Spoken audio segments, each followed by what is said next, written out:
Welcome to info world galaxy. इस वीडियो में इस्लामियत 9th क्लास का बाब पंजुम का लास्ट चैप्टर 3 हकूकुल इबाद हमसायों के हकूक़ को हम पढ़ेंगे। तो अभी तक आपने अगर मेरे चैनल को सब्सक्राइब नहीं किया तो किस चीज़ का इंतज़ार कर रहे हैं, जल्दी से मेरे वीडियो को लाइक कर दें, चैनल को सब्सक्राइब कर दें। Thank you. तो फर्स्ट ऑफ़ ऑल आपने सारा चैप्टर को रीड कर लेना ताकि आपको पता चल जाए कि इस चैप्टर में क्या क्या बताया हुआ है।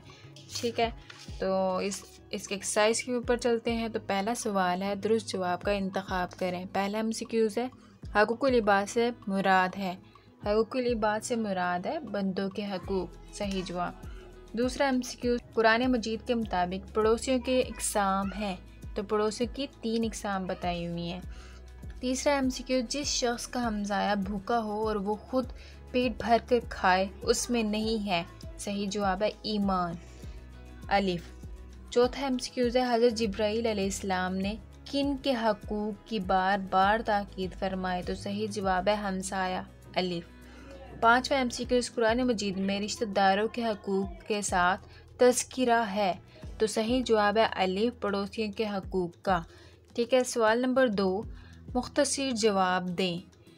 पहला है, हकूकुल इबाद का मायने और मफ़हूम बयान करें। तो सबसे पहले आपने हेडिंग देनी है हकूकुल इबाद का मायने और मफ़हूम, फिर आपने लिखना है पेज नंबर 66 पे आ जाए, यहाँ पे स्टार्ट पे आ जाए। हकूकुल इबाद से मुराद बंदों के हकूक़ हैं। माशरती और इज्तमाई ज़िंदगी में हर इंसान दूसरे इंसान का मोहताज होता है, क्योंकि इंसान अपनी बुनियादी ज़रूरियात अकेला पूरा नहीं कर सकता, लिहाजा उसे बाज़ ज़िम्मेदारियाँ अदा करने से कुछ हकूक़ हासिल होते हैं। तो इसका जवाब यहाँ से यहाँ तक है, फर्स्ट क्वेश्चन का आंसर। ठीक है, सेकंड है, कुरान मजीद में पड़ोसी की कितनी इकसाम बयान की गई हैं, तो इसका जवाब है पेज नंबर 66 पर लास्ट पे देखें। कुरान मजीद की इस आयत के मुताबिक पड़ोसी की 3 इकसाम है। आपने लिखना है, हेडिंग देनी है पड़ोसी की 3 अक़साम। कुरान मजीद में पड़ोसी की 3 इकसाम के हेडिंग देंगे, फिर आपने पॉइंट्स बना के लिखना, एक लाइन पे एक, दूसरी लाइन पे दूसरा, तीसरी लाइन में तीसरा। तो पहला है रिश्तेदार पड़ोसी, दूसरा है करीब रहने वाले पड़ोसी, तीसरा है थोड़ी देर का पड़ोसी। ठीक है, तो ये सेकंड क्वेश्चन का आंसर यहाँ से यहाँ तक है। क्वेश्चन नंबर 3, हमसायों के 2 हकूक़ बयान करें। तो इसका जवाब है पेज नंबर 67 पर, यहाँ पे देखें। आपने इसमें 3 से 4 याद कर लेने हैं, बहुत आसान से हैं ताकि आपको याद रह जाए। थर्ड क्वेश्चन का आंसर यहाँ से यहाँ तक कर लें। पड़ोसियों के साथ सलाम में पहल करें, जब वो बीमार हों तो उनकी अयादत करें, मुसीबत के वक्त उनकी गम ख्वारी करें, उनकी खुशी में शिरकत करें। तो इसका जवाब थर्ड शॉर्ट क्वेश्चन का आंसर यहाँ से यहाँ तक है। ठीक है, सवाल नंबर 4, हमसायों के हकूक़ के 2 माशरती असरात तहरीर करें। तो 2 माशरती असरात की सबसे पहले आपने हेडिंग देनी है। ठीक है, उसके बाद आपने लिखना है माशरती असरात, पेज नंबर 67 पर आप देखें, यहाँ पे पॉइंट्स की सूरत में लिखेंगे। आप पहला पॉइंट लिखेंगे एक लाइन में, पहला पॉइंट लिखेंगे, हमसायों के हकूक़ का सबसे बड़ा माशरती असर ये है कि माशरे में जान सारी के जज्बात पैदा होते हैं। ये हमसायों के साथ हुस्न सलूक का माशरती असर ही है कि लोग एक दूसरे के साथ दुख दर्द बांटते हैं, खुशी और गम में शरीक होते हैं। तो पहला पॉइंट आपने यहाँ तक लिख लेना है, दूसरा पॉइंट यहाँ से लिख लेना है। ठीक है, अगर आप 3 याद करना चाहते हैं तो यहाँ तक भी आप लिख सकते हैं। तो फोर्थ क्वेश्चन का आंसर यहाँ से यहाँ तक है। 2 पॉइंट अगर लिखना है तो यहाँ तक याद करें, 3 पॉइंट अगर याद करना चाहते हैं तो यहाँ तक लिख सकते हैं। ठीक है, क्वेश्चन नंबर 5 है, हमसायों के हकूक़ के बारे में एक हदीस मुबारक का तर्जमा लिखें।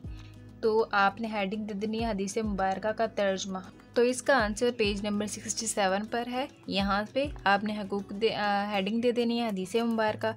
तो आपने लिखना, नबी करीम सल्लल्लाहु अलैहि वसल्लम ने हमसाया के हकूक़ की फ़जीलत बयान करते हुए फरमाया कि जिब्राईल अलैहिस्सलाम मुझे इस तरह बार बार पड़ोसी के हकूक़ में वसीयत करते रहे कि मुझे ख्याल गुजरा कि शायद पड़ोसी को विरासत में शरीक न कर दें। तो इसका जवाब यहाँ से यहाँ तक है, क्वेश्चन नंबर 5 का आंसर। ठीक है, आप ये वाली भी हदीस लिख सकते हैं और ऊपर वाली भी हदीस लिख सकते हैं। ठीक है, तो लास्ट पे है सवाल नंबर 3, तफसीली जवाब दें। कुरान और सुन्नत की रोशनी में हमसायों के हकूक़ वाज़ेह करें। फर्स्ट लॉन्ग आपका यहाँ से शुरू होता है, फर्स्ट लॉन्ग क्वेश्चन। ठीक है, आपने लिखना है हमसाया के हकूक़ की अहमियत, फिर उसमें बता देना है कुरान मजीद की रोशनी में। ठीक है, वो लिखने के बाद आपने ये तर्जुमा लिखना है, फिर आपने हेडिंग देनी है कुरान मजीद की रोशनी में पड़ोसी की 3 किस्में।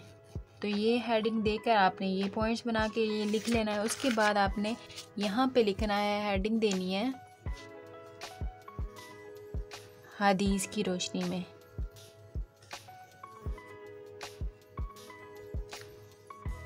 रोशनी में, ठीक है, हदीस की रोशनी में लिख के आपने यहाँ तक पूरा लिख देना है। तो फर्स्ट लॉन्ग क्वेश्चन का आंसर यहाँ तक है।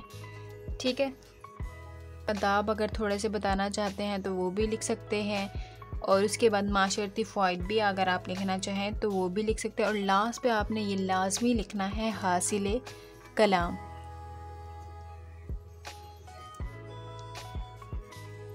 हासिल कलाम लिखेंगे यहाँ से यहाँ तक। ठीक है, ये लास्ट पे आपने लाजमी लिखना है।